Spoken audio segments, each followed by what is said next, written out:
So I got a bit of a non-traditional sound design technique today that I'm calling the console goblin, and I'll just show what it sounds like and looks like before I explain how and what I'm doing here. So let's go ahead and do that.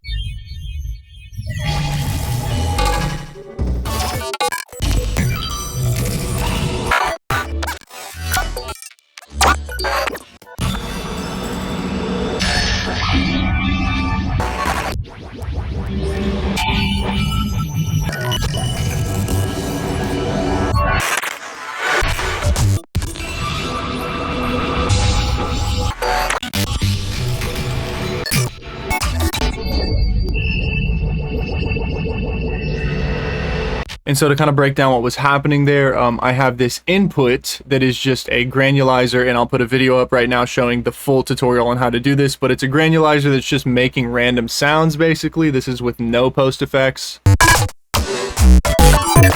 Then I'm sending it through a bunch of effects that I've like added automations to. I have one of my spectral patchers that I'm like kind of running different automations on.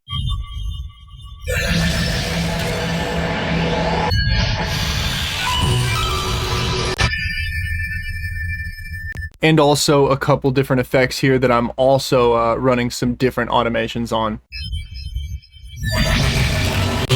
And so why is this one called Console Goblin? So the idea behind it is we have an Edison here at the end that's recording whatever is put through this chain, and the lock parameter set on that. You can hit shift to lock an effect or a mixer track if you're ever wanting something that doesn't turn off when you're like muting. And then you can kind of go in here, and the idea is like you got a little goblin in the studio with you that's running around and unplugging and plugging wires to these different things in a random set. Maybe I'll put in that Forrest Gump fucking with the wires clip right here. And so what you get from that is a bunch of different effects that are also getting hocketed in between. You can hit control to mute them all out and then kind of like one by one reintroduce them. Or you can kind of control them all back in, control one soloed out, and kind of just control hop in here and just do your whole goblin thing. So nice, fun, easy. Just remember you don't want this off or the Edison will stop recording anytime that it turns off. So Console Goblin, go use it. If you want to get this particular patcher, go to my Gumroad, support on Patreon. Thank you for watching.